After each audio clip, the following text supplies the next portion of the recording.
Hello and welcome to Try Talking Sport, hosted by me, Joanne Murphy. Whether you are an athlete, adventurer, endurance enthusiast, or simply have an interest in sport, you've come to the right place for inspiration, encouragement, motivation, and a little bit of entertainment. Now, I don't know about you, but it feels like life is getting back to normal somewhat. There is certainly a hive of activity both on and offline, and some good news for the endurance world, with events in Ireland and the UK getting the green light to go ahead over the coming weeks and months. Whilst we wait with bated breath, fingers and toes crossed, in the hope that planned events can go ahead, they will undoubtedly look and feel very different to what we are used to. But the return to club training and indeed racing is a welcome progression for everyone involved. There are, of course, some events that simply will not be able to go ahead and will fall victim to COVID-19 despite the best efforts of race directors and stakeholders alike, which is very unfortunate.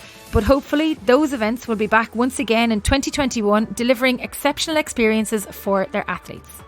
There has been plenty of action and some record-breaking performances in Ireland over the past couple of weeks, with some names synonymous with cycling in Ireland taking on epic challenges and completely smashing them. Joe Barr, ultra-endurance cyclist, set a world record for cycling from Mallinhead to Mizenhead and back to Mallinhead at the start of July, covering 738 miles in 44 hours and 15 minutes, breaking the previous record by 4 hours and 23 minutes. Ronan McLaughlin, a household name in Irish cycling, set a new Irish record for Everesting last Sunday in Donegal, climbing Memore Gap 64 times in a time of 8 hours and 9 minutes, beating the previous Irish record by over 2 hours. The time was ratified by Hell's 500 as the 5th fastest Everesting time worldwide, catapulting McLaughlin into the mix of an impressive list of international riders who have risen to the challenge in supercharged time. Graham Mackin, a previous guest of the podcast, was meant to be competing as a solo rider in Race Across America this year. Not wanting to put his training to waste, he completed a double Everest attempt this past weekend on his local hill of Tara, climbing the hill 250 times, becoming the first Irish person to complete this impressive double climbing challenge. Well done to all three riders and their support crew in completing these epic cycling adventures. I can't wait to see what's next on their challenge calendars. Now to today's episode of the podcast with Irish elite triathlete Russell White from Banbridge. Russell has been on an incredible journey in sport since his first foray into swimming as a young boy, pursuing a passion for hockey at a high level for a number of years before literally taking the plunge into triathlon and never looking back since. He entered a local triathlon as a break from competitive swim training and won the race, igniting an interest in the sport that would see him travel the world, towing the start line of numerous races, mixing it up with some of the best known names in the sport of triathlon. For the past couple of years, Russell has been training and racing all over the globe in pursuit of an Olympic dream. With multiple podiums and top finishes in races across the world, the two-time Commonwealth Games athlete gives us an insight into his life on the road, pursuing his passion for his chosen sport in this insightful episode. Injuring his collarbone whilst in the USA just before COVID-19 restrictions came into effect in Ireland, this injury was undoubtedly a setback to his training. But if it was to happen, it happened at the best time as the world almost stopped turning and he could focus on recovery and rest for body and mind without the pressure of chasing precious Olympic qualification points. Spending time at home in Ireland over the past few months was not something he expected to happen when setting out his plans for this year, but he has embraced the return home, his recovery and of course his return to training on the local roads at home in Banbridge. Enjoy the episode. Chatting with Russell. He's at home in Banbridge enjoying a lovely cup of tea. I think that is what he has in front of him. Russell, thanks a million for taking time out from your schedule to join us. No problem. Thanks for having me. Russell, before we get into chatting about your background in sport, you have just come off the back of an injury that saw you come off your bike just as COVID hit and you fractured your collarbone. What happened? Well, I guess it was all at the start of this lockdown. I think it's about 17 weeks yesterday, give or take a week or so. So it was just before St. Patrick's Day. And I was still in Florida. I was with James Edgar and Con Doherty. We were out there just planning to do races. There was still, I think the day it happened, we were supposed to be racing in Sarasota in Florida. But that race got cancelled that week and we would change flights and we were just about to come home on the Monday. So just as normal athletes, we wanted to go out for a long Sunday ride.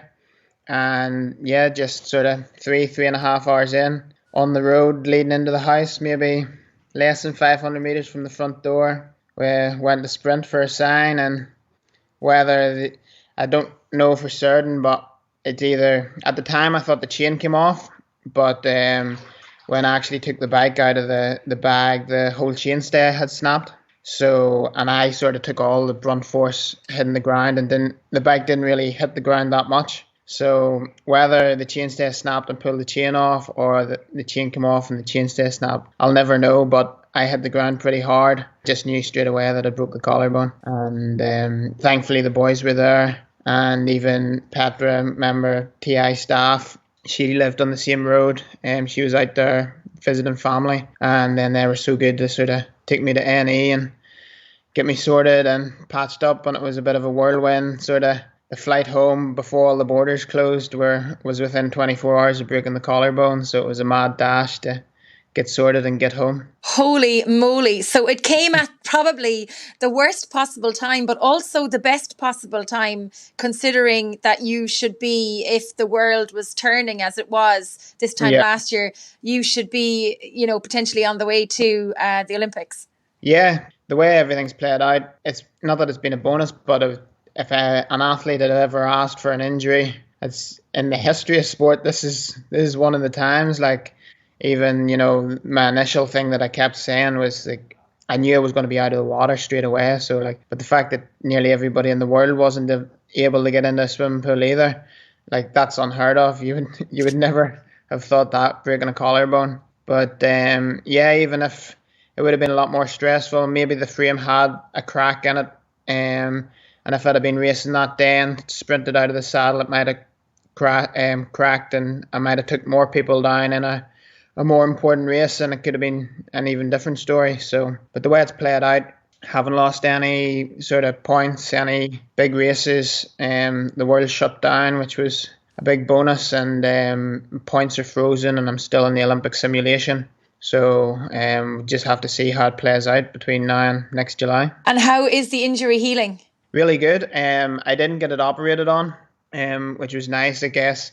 It was sitting quite good for a collarbone, but I was offered I could have went private if I wanted to, because if you give them money, they'll operate on you, kind of thing. But at the same time, anyone that I went to advised that it didn't really need operated on, and being in a hospital at this moment in time is the last place you want to be, even if it was to pick up an infection afterwards. So we just sort of kept it in the sling for 6 weeks, and it healed really quick, and mobilities came back good. And as I say, it's nearly maybe 17 weeks. So I guess I have to stop milking it and just get on with it at this stage. I see from your Instagram, you're back on the bike and you've been doing a bit of running as well. So you are getting back into training properly after the crash. Yeah, training's coming back pretty good at the minute. I'm happy with even the shape that I've came back to post injury. I've got one of the paddling pools that I think you talked to Con about. So I've been doing that to sort of build it up, and even just at the start for me, it was even just sculling and getting mobility back in the arm, and that was nice. That it would have been a bit more daunting trying to have to get myself in open water just for a short period of time to try and get my arm moving. So it was nice to have that. And then sort of as the weather has picked up and I have been able to swim, I'm sort of a bit more open water the past couple of weeks. That's been good. And then bike and run. The bike sort of kept my sanity, even Zwift and different things, and being on the turbo. It was the one thing that I could do the most. Even when I was in the sling, I was on the bike. After maybe 2-4 weeks, I was back on the bike, just even sitting, just for something to do, like lockdown, stuck in the house, not leaving. So it was really good to have. So yeah, I can't complain, really. The training's picked up pretty quickly. I think there was a big, huge spike in sales of paddling pools across Ireland and the UK when lockdown came in, and then athletes panicked about being able to swim. That and turbo trainers. Yeah. Some of the sports industries have really benefited from this. Just even the obscure things, just even like bands for swimming were hard to find on Amazon or anything. So there was definitely a spike in some obscure equipment. Yeah, that and kettlebells, I think, as well, were Yeah. impossible to get in places. But I want to come right back, Russell, and talk about your journey in sport, really to where we are today, from a youngster, your involvement in sport, how you first stepped onto the playing field or maybe stepped into the pool. I would have always followed my sister. She's 3.5 years older, and she was always a swimmer. But even before that, my mom had broke her tailbone when she was pregnant with me and got 2 discs removed afterwards. And the doctor was like, the best thing you can do is just get in the water, non-weight burn, and just sort of to get back into things. So I guess my mom, just at home with 2 kids, she had to bring us two to the pool with her. My sister Rebecca then sort of enjoyed it and went to the local swim club, and I just sort of was that 3 years behind, just followed everything she did, moved to the local swim club in Banbridge, and then even when we were sort of 11, after our 11 plus, up here we focused on getting that done, and then she moved to Lisburn, which was a bigger swim club, and I did the same thing, waited till I was 11 and then followed her to Lisburn. So I was doing that, swimming sort of probably seriously from 11 sort of at Lisburn, when it was a bit more of a competitive club. Banbridge was maybe only swimming once a week, and Lisburn sort of had more sessions through the week. And that was basically how I got into the swimming. I went to Banbridge Academy, which would have been a big hockey school, and I was playing hockey alongside the swimming sort of from 11 as well, playing for Ulster under 16s and trials for Ulster and Ireland under 16s and Ulster under 18s. So that's sort of where I wasn't really doing much running, but I was doing it through the hockey. And then I guess just before I was leaving school, I thought that the swimming really wasn't going where I wanted it to go, and just tried triathlon for fun back in. I just did a domestic one at the very tail end of 2009. And then it's just been a bit of a whirlwind since then, triathlon-wise. Because I did see on a post on Facebook this week, and the listeners think I was stalking you on Instagram and Facebook, 10 years to the day that you did your first ITU race. 4th of July, so it was European Championships in Athlone in 2010.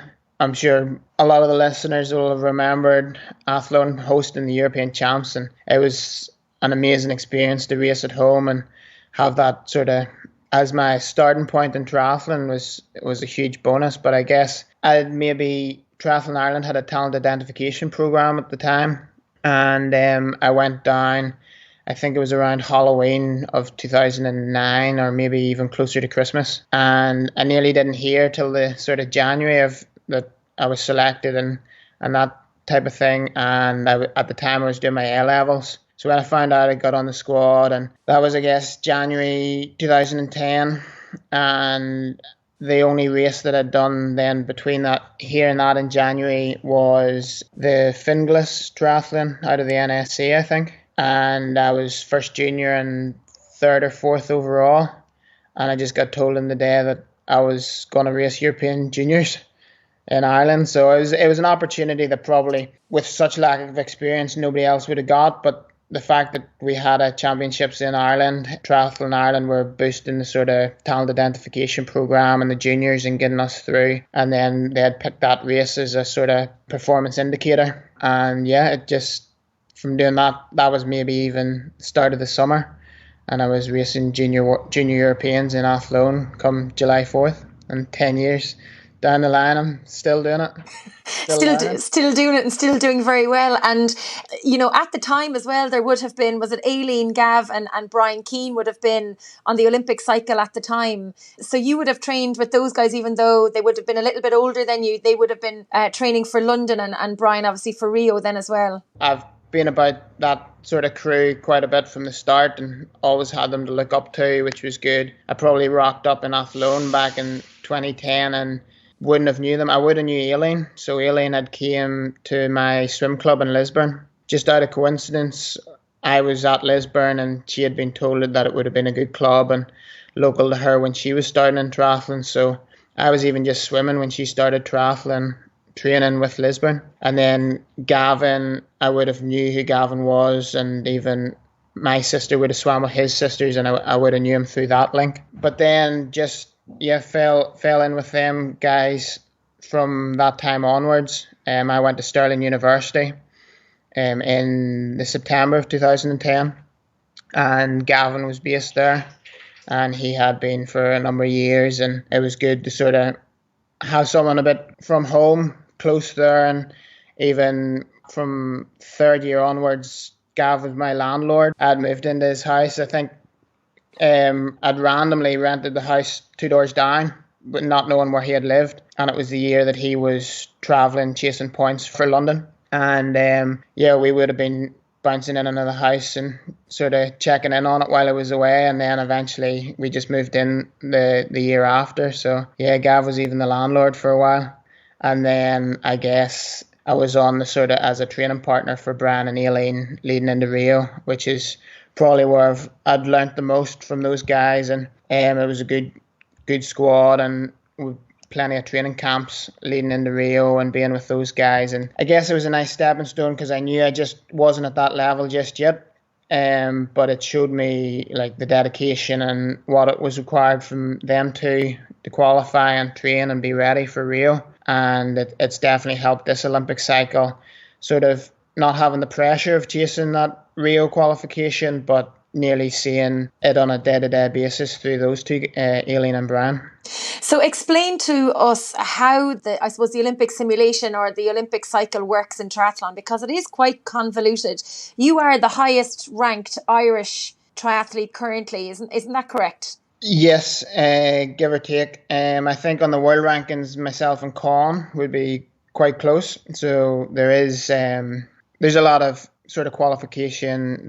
There's a points list sort of for the world ranking. But the main thing for the Olympics is there is Olympic qualification and a simulation, and so it's a separate points list. It opens 2 years out from the Olympics. It was supposed to be May 2 years out, leading into the first weekend of May, just leading into the games here. So that two-year cycle, and only WTS and World Cup races count for that qualification. So that's the only way that you can, because it's the two highest levels of the ITU racing, that's where you have to bank your points. And over that 2 year cycle, you can carry an average of 12 races over the two. It'll be, say, 6 and 6, 5 and 7, 7 or 5. We talk about a simulation rather than the list because some of the countries will have overfilled their quota. So with the relay teams guaranteeing 2 girls and 2 guys from each country, and then say, I think there's only so many countries can have a maximum of 3 athletes and the rest only 2. So then that's how the simulation comes into play, that anything overfilled quota will be taken out to work out how the top 55 guys on the start list, and girls as well, for the start list of Tokyo 2021 now. So how does that work then for your qualification? Because you obviously were chasing points across the last 2 years, really, up to before COVID kind of kicked in. So where were you in terms of getting to Tokyo? Because it wasn't guaranteed, was it? It was because you could have gotten there, but then Con could have gotten there as well. Yeah, I guess the thing is, like, I qualify the slot for Ireland. I don't qualify the slot for myself. There is one of the slots that I think is known as a new flag slot, and that's what Caroline would be holding for the girls. So that completely disagrees with what I had said with the simulation, because it's the one athlete outside the simulation that's highest in the world ranking. So it is a tricky slot that then if people fall out of the simulation, they can take it. So you have to watch from both ends, people coming down rather than jumping. My slot is the simulation. I think Con, if he was to qualify the slot, wouldn't be able to do it the way I've done it in the simulation. He could do what Caroline is currently doing on the new flag slot. But if I'm in the simulation, he can't take it either, because you can only take it if there's no one from your country. So I would have to fall out. He would have to take that from whoever's in it. But at the same time then, if it had went ahead and I was injured, then he could have took the slot anyway, because I only qualify for the country and not for the myself. It must be a bit of a head melt, is it? It must wreck your head, like trying It to is figure it all because out, and then there's no I've probably said, guarantee. yeah, it is. It's complicated. You need a degree. I've probably said something that's wrong in there as well, but that's the gist of it. Literally, I got to the point that I knew I was in a simulation. I knew I was close, floating around the 50 to 55 mark, where nearly Gavin did the same, Brian did the same. We've never ever had a firm 2 feet in the door. Aileen was the one that we would always be envious of, that just got herself up there and was comfortable and just ticked off the races. The guys just haven't learned yet. So I would have loved it to be sewn up. My first qualification period that first year was my best. I came second Karlovy Vary in a World Cup, and that just shot me up the rankings. And then again, the second qualification, I was 8th in the same place in Karlovy Vary, which definitely sort of has saved me a bit. But yeah, the second period just wasn't great, and I was probably just trying to make myself a bit more secure than January to May this year before everything started closing down. The difference is, because I was in the simulation, one big race would have changed everything, could have shot me up. That was the aim. I guess now, with 1 foot in the door and holding a slot, the selfish thing would be that the world stays rocky for sort of till next year and the qualification never opens again. And then it is what it is. And if the Olympics still goes ahead, then today I'm in the simulation, and I guess that would be the ideal scenario. No more stress of chasing points. And it is very stressful chasing points, even from a travel and a racing perspective. You talk there about 6 races, or 5 and 7 and 7 and 5. But it's not just about rocking up to a race that's down the road from you, because those races are spread all over the world. So you have all the logistics, you have the time travel, you have the settling in before, and the race itself and all of that. So talk us through some of that, because for a lot of us, we'll never understand what it's like to be chasing points, either for the world rankings or for an Olympic qualification. Yeah, no, it is stressful. I think it was maybe last year I'd counted up 49 flights and 20 individual countries, and not counting like countries that doubled up on last year. 2008, I did 2 full laps of the world in one season. So it's a lot of travel. Everybody thinks it's glamorous, but I think in the 2018 season, I've been looking at stats when I've been bored in lockdown. In 2018, I left home on the 6th of January and until the grand final in Rotterdam, I think it was maybe the 2017 season, to the grand final in Rotterdam, I'd only spent 16 days in the country. And then now I've spent 17 weeks solid because of lockdown. So this is time I didn't think I would have at home. So I've actually really enjoyed it. It's been a novelty, training at home, old roads, old training partners. So that's one benefit that I've got out of it now, which I've enjoyed. But yeah, the chasing points, it's not the most glamorous thing. Not only are you picking races and sort of doing them, but you also have in the back of your mind, have you picked the right one? Is there people that are trying to steal your slot from other countries? Are they maybe going to more obscure races with easier fields? Do you know what course suits you and what course have you performed on as well? The biggest thing that hindered me last year, I was going really well in the middle of the season. I was at Antwerp World Cup on cobbles and breakaway at 10 up the road, and came around the corner, got my handlebar wrapped around in sort of security tape, and it didn't snap, and pulled me over and snapped the frame in half and couldn't continue the race. And the boys that I were with just rolled on to the podium. So, that could have sewn up the qualification that day if everything had went to plan, but it didn't. And Russell, how do you deal with the disappointment of something like that? Because that's something that was completely outside of your control. Yeah, sometimes you just... I don't know.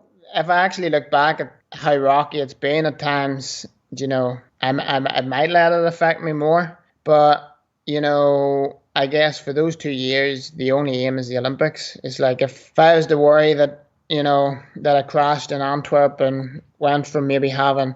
a top 10 probably was an easy result to get that day out of the position that I'd been once I was on the bike. to go from that to get 0 points and a broken frame and fly to Montreal 3 days later on an old bike that had pulled out of the garage and tried to race up in time. Like, if I'd have let it affect me then, it was all over. Like, I had to just keep the ball rolling. So it's more just keeping the head steady and just, there is an end point or a goal that you want to get to. And that's nearly, I've just knuckled down and just kept going no matter what cards are dealt. What has been your highlight so far in terms of racing, and not just in terms of, I suppose, your highest finish, but the place or the race that's meant the most to you so far? I guess thinking even back after putting that post up about Athlone, for that to be the first race, and people probably think I'm rubbish on a bike because I crashed that day.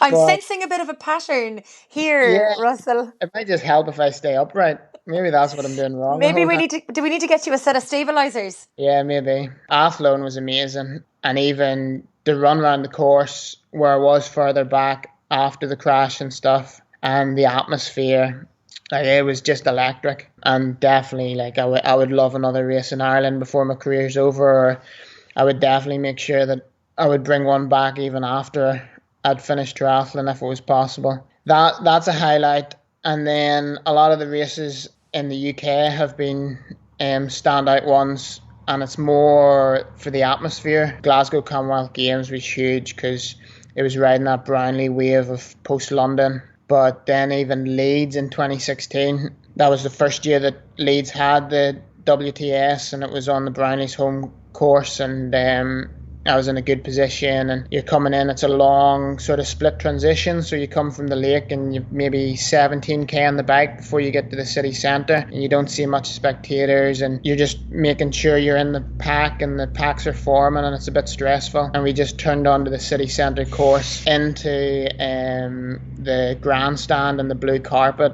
and I've never just hit a wall of noise like that day. That you're just, everyone was out there for like the Brownlees on their home course, but like they were cheering, they were going mad, and that course was maybe 3 to 5 deep at points, and like it's something that we don't really experience that often in triathlon, that sort of almost stadium atmosphere. And that's the time when sort of the hairs in the back of your neck stand up just turning a corner into an atmosphere like that. So those sort of times are sort of stand out for me, sort of out of all the races I've done. Do you ever pinch yourself when you're standing on the start line with the likes of the Brownlees or some of the world champions and just go, jeepers, like how did I get here? Yeah, at the start you look around and you sort of see who you've been beside, and like a Gomez or a Brownlee or guys like that, and that you have followed. And even before I was racing WTS, like those were the guys you were just watching week in, week out, and then you're sort of standing beside them, and it's daunting at the start, but it is part of that. Like if that's the way you sort of feel, they're gonna beat you, or they're just gonna be nowhere near you, if that's how you view them. So you nearly just have to isolate yourself that they are just other athletes, and once you start racing with them, I think it probably demeans them a little, because they are like, some of them aren't human, like the ability, but you just you have to just believe that they're just human beside you, and that on a given day you can stick it to them. So that's just really how you have to view them and race them. So considering you've come from a swimming background into triathlon, and you've fallen off the bike a couple of times, what would be your favourite discipline, the swim, bike or run? I think it's the bike now. When I stay upright, I'm actually okay on a bike. And even like last year in Leeds, it's a course that suits me, and I do enjoy the atmosphere, as I said. And I was off the front with Alistair, and it was maybe only 2 out of the 11 laps, or 2 or 3 out of the 11 laps on the Leeds course. But to be solo with him and off the front of the leading a WTS, and just on that bike, and you can sort of pick the lines that you want, and that was probably one of the most enjoyable. So no, I do enjoy the bike, and even training wise I would prefer the bike more. I have a good group of cyclists from Banbridge, guys that that would follow triathlon and cycling will know, like Mark Downey, who's qualified for the Madison and the track, Matty Taggart, our Ross Stage winner and yellow jersey holder and stuff. So it's good caliber of guys up here that I'm training day in, day out with. And, it's even, that would be my social circle now, that when I'm home in the off seasons, because it's guys that are in the same boat as me. And it's nice, like maybe my friends from school or uni have got jobs and I've maybe moved out of the town, but these are guys that are doing the same thing, chasing races around the world for majority of the year and coming back sort of November, December time. So I'm lucky to sort of have people like that sort of in the town and close to me. Does it get lonely doing what you're doing, Russell? Because you are travelling quite a lot and you probably do spend quite a bit of time on your own, but does it get lonely in doing all of that? Yes, you're chasing a dream and it probably takes up 99.9% of your day in terms of what you're doing and what you're thinking, but the downtime, the quiet time, does it affect you at all, or do you enjoy being on your own and not being part of a big crew or a big squad? Or, because in Ireland we don't have the big squads of people racing and training together, unlike, say, in the States or the UK where they've got big triathlon teams. Yeah, no, it definitely is lonely and it's definitely hard. And that's probably something that I did struggle with the past couple of years. I took for granted like how amazing it was leading into Rio and the setup that we had. Would travel constantly with Brian and Aileen, and we had a physio and a coach, and that was every single race leading into the Olympics was fully supported, and we had those guys, and it was good fun, and it was nearly just relaxed at the same time. So I went from that, and the two athletes retired, and I moved to a group in America, and I was training with them. And that was okay for training wise, but then you'd maybe go to a race solo, or they would then go and stay with the Americans in a different hotel, and I was maybe in separate or stuff. So you might go from then training for 3 months and having a good group and never thinking about it, but then the four days leading into the race, you're by yourself looking at four walls of a hotel room. So like that's tricky, and then you have to keep your head then and not let that silence then sort of creep in leading into a race, because it's the one time that you don't want your head to be affected by that. But I guess the past year it's been a lot better. I have parted with the group in America. I came home. I was training with my own sort of swim club, who James Edgar is part of, so he was kicking about a bit and I could run with him and different stuff as well.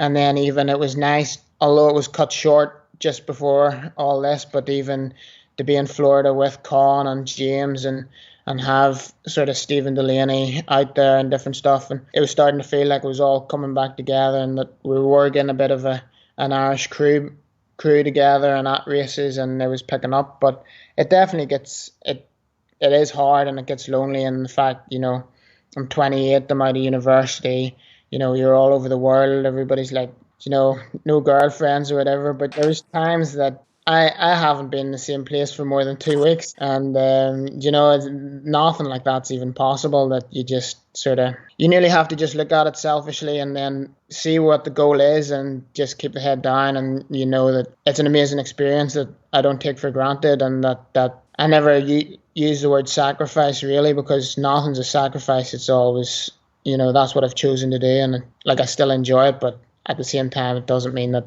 parts of it aren't hard.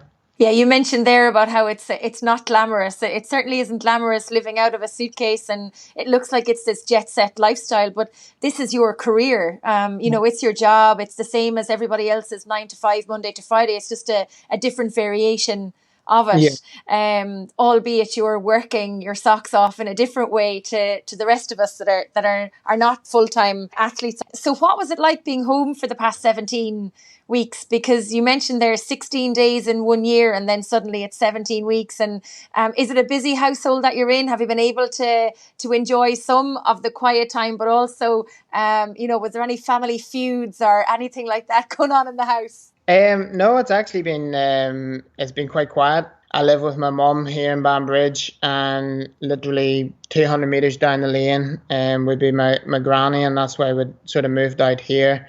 So she's been sort of self-isolating, and she hasn't left the house longer than I've been back.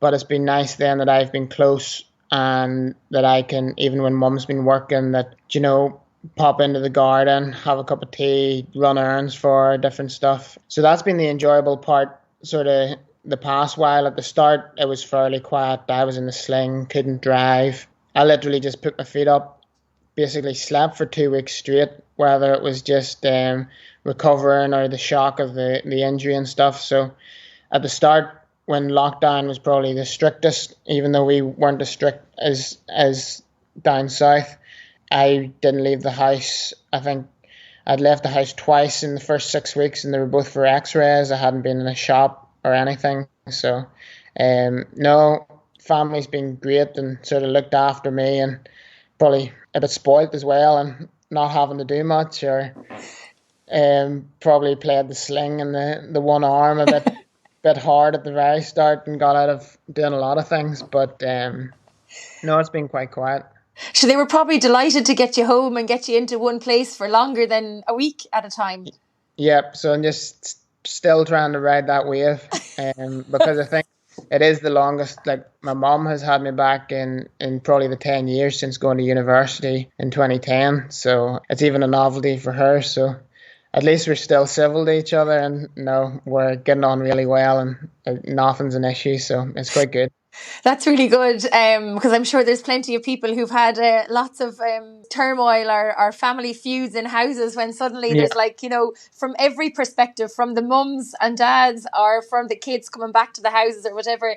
So looking to the future then, of course, so we are looking at Tokyo. What's a typical training day or a typical day like for you now as we move into the next phase of restrictions being lifted? And are the swimming pools open up by where you are at the moment, or are you focusing on staying in the open water for the most part and being out and about on your bike and running? From the elite capacity, when some of the pools got open, I think the NSC, I had permission to travel down to the NSC for that, but it's it would still be a 90-minute journey there, just to get into the pool.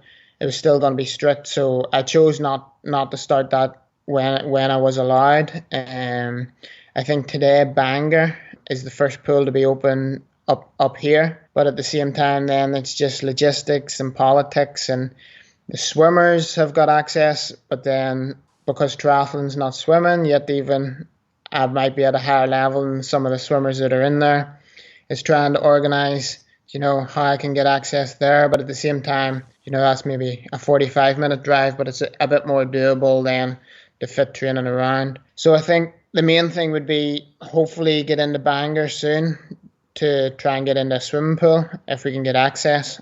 And then bike and run, probably the same as I've been doing. I might sort of tail some of the biking back down, because I will be building the swimming up just to level it off, not to be doing too much. But I think, the next couple of weeks, we are starting to get races penciled in. European champs got confirmed in Tartu, Estonia last weekend of August. So that's a potential target. But then you have to weigh up, is it worth travelling? Is it safe to travel? Are we going to be quarantined if we come home? So is there any point me training flat out, getting back into the pool, getting fitness up, to then race one race and be told, oh, you're quarantining for 14 days, so you can't get back in the pool for another 14 days. So until those questions are answered, I'm just assuming that I'm going to start racing sort of soon and just end up trying to get into the best shape possible. In terms of nutrition and things like that as well, obviously it changes when you're at downtime versus when you're racing. So talk us through some of the fueling with regards to keeping your performance at that high level. Yeah, I guess I just eat a lot all the time. Like most athletes, I wouldn't be the strictest on my diet. Like, I'm not gonna, if there's something I want or that I crave, there's days I'm burning upwards of 5,000 calories a day. So there's guys I used to train with in America, and they used to always say the saying, if the furnace is hot enough, it'll burn. And I love that. If the furnace is hot enough, it'll burn. Yeah. So that probably justifies a few too many sort of things that you probably shouldn't be eating. But no, I would just the main thing I focus on is being fuel for each training session and recovery after. So the first aim is just timing wise for sessions. And that's probably what I didn't realize when I first started triathlon, was actually, leading into the session when I should be eating, and then, everybody's heard of the 20-minute window or 30 minutes afterwards, and, eating after that. So it's more just being fueled pre and post session and having enough. I don't actually, even when it comes around the sessions, I would work my meal times around my sessions, because I'm not actually much of a snacker. Like, I wouldn't just nibble all day long. I'd rather eat more substantially. Just the way, it's just how I feel more comfortable. I never really feel full snacking. So I would work my meal times around the training sessions, and it's nice nearly having 3 sessions that you can sort of have that time of the day. And yeah, I've just focused on being fueled pre and post, and that's nearly what I worry about the most. So you're drinking a cup of tea now. Did you have any biscuits with the tea? No, I haven't. I was a rush into town before here, and then out, and I was just having a cup of tea to just chill on the sofa. But if you were to have a biscuit with the tea, what would it be? I think there's some sitting over in the counter that I haven't lifted, and I think they're chocolate hobnobs. Oh, you can't beat a chocolate hobnob. Yeah, oh, yum.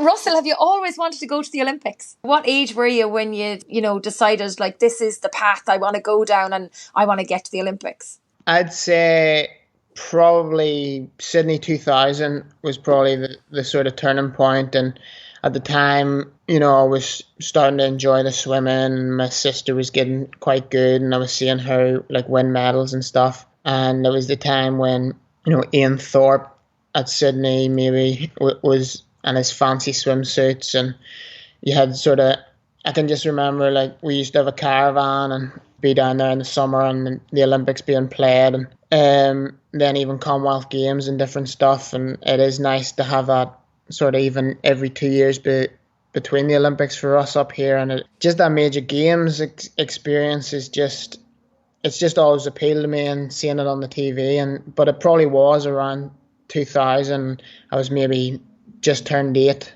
and probably just seeing the guys in the swimming pool like Ian Thorpe competing, that probably sparked the fire. And then, yeah, I guess it was never like, oh, I'm going for swimming or anything.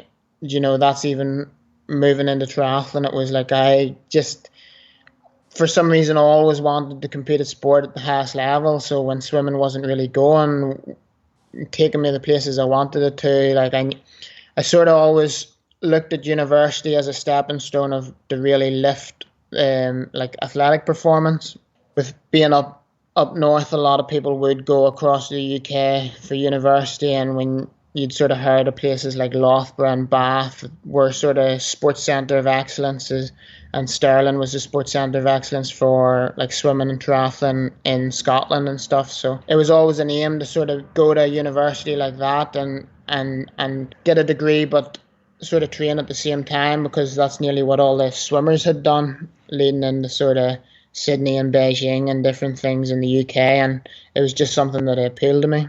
Do you put an awful lot of pressure on yourself? Probably quite a bit, yeah. Probably more than other people would put pressure on me. Probably even this being at home this time has actually nearly been nice to sort of chill and actually bump into people that I wouldn't normally see, that you don't even realise are following, and that are nearly so impressed with what you're doing that you actually take a step back and see the support from home and in the local area, that you realise that, like, it's only really me that's worried if I make it or not, because there's so many people that are actually impressed with what's been done so far. So, like, that's one of the benefits of coming home and all this, just this different situation that I couldn't have experienced. But no, it's been nice that even it's given me a breather in this Olympic cycle, that you can just step back. And I know sort of will be stressful chasing points and stuff in the future, but at the minute, like, it's stress free, and I'm enjoying training and enjoying being home, and just in such a really good environment. So yeah, I know I'm the only one that puts the pressure on myself, and hopefully then even it is a different mindset then going forward when the races start kicking off again. And looking beyond Tokyo, looking beyond the Olympics, have you thought far beyond that about what you might do with your career? Will you do what Alistair Brownlee and a few others have done and step up to longer distance racing? Or what do you think will you do? I think if I go to one Olympics, I'd quite like to go to two, you know. So the aim would be that I'd maybe, even the fact this has been postponed, like the next one's only going to be 3 years away. It's only going to be 1 year without any qualification. You know, it's not a big ask. I'm still only going to have tipped into my 30s for a second Olympic Games by that stage. So still young, and I would definitely dabble at 70.3, sort of between the two Olympics, to then definitely push forward for Kona, sort of in the years after. If there was any race in the world that you could win other than the Olympics at the moment, what would it be? At the minute, I'd love to win any WTS. When you're on that circuit, you know, there's not actually that many people that have actually won one. But if there was a race at home, like an international ITU race at home to win in Ireland, I think would be amazing. And I think Brian did it, even a European Cup leading into Athlone the year before the European Champs. There's just pictures of him doing that, and it's just the win at home, I guess, is probably just something that you just can't be matched when you know that 90% of the support are for you anyway, never mind just cheering you because you've won. We mentioned Aileen and Gavin and Brian, and you mentioned Ian Thorpe as well as being, you know, somebody that you would have looked up to as a kid. And then later on, you would have trained with our Irish triathlete Olympians. But who else would be an inspiration for you, Russell, in terms of athletes around the world or even closer to home that you'd look at and just go, geez, I've massive respect for what they've achieved? I'm not actually too sure, because before you listed off those people, you know, I've always just been learning and looking from those guys that you're not ever I very rarely put someone like on a pedestal that you're sort of thinking and idolizing. But I think anybody that ever does sport at the highest level, you know, I've always been in awe from or in awe with. I guess even, you know, going back to Aileen, someone that actually came to my swim club, I was maybe only 16, just swimming, and to sort of see her dedication. It was the first person that I'd sort of seen in person do that daily grind and then go away to these international races. And that was even at the start of her career, before she was really just starting to dominate. But to actually see that in person was probably a big stepping stone for me, that it is just a normal person in your normal swimming pool, but doing what you want to do. And it just made it that bit more real and that bit more achievable. And if you were to give one bit of advice to somebody who's listening today who maybe wants to take the step into triathlon, or, you know, maybe has a son or a daughter who potentially could make it onto the Talent ID program, what advice would you give to somebody starting out who maybe has aspirations to be an athlete at the highest level or to race at the Olympics? It is just nearly to always have fun and to always do it. And although we talked about like the pressure and putting the pressure on myself and different stuff, I've never not enjoyed it. Like, I've never thought this being a burden, or, you know, I maybe put the pressure on like what I want to achieve, but that's on a grand scheme of things on a daily basis, rolling out the door, doing sessions. It's all just been for fun, and it's been completely stress-free, and it's never been an issue. And I think that's the main thing that sort of makes it achievable and makes it doable, because if you ever, like, you know, stuck in the bed or just looking out the window and you're like, you don't want to do it, then like it's not going to happen. And if it does, it's not going to be done to the level that it probably needs to be done. So it is just about having fun, not putting pressure on yourself, and just even soaking up all the experiences. Like I could never have asked for what I've experienced or achieved so far. The amount of countries that I've visited, I do have to pinch myself when I think of all the places I've been, the people I've met, and the people I've raced against. So like the potential's there for anyone. Like, I'm no different, and I've just sort of stuck at it and just had fun through the whole time. And yeah, it is all just just comes down to that. And if you weren't following the dream to go to the Olympics, you weren't following a career as an elite triathlete, what would you be doing? I guess I did my degree in primary education. I'm not fully qualified because I postponed my probationary year, which was mandatory in Scotland, for the 1 year after. But I've got my degree as a primary teacher, and I guess I would have just went into teaching. I always liked the variety, probably why I've ended up in triathlon more than a single sport. That's why I nearly chose primary, because I didn't really want to pick a subject.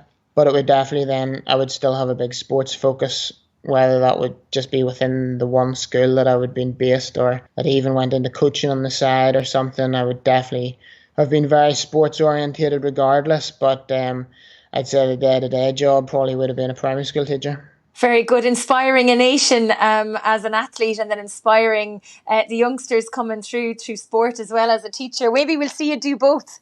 Maybe. Down the line. Yeah, many years to come.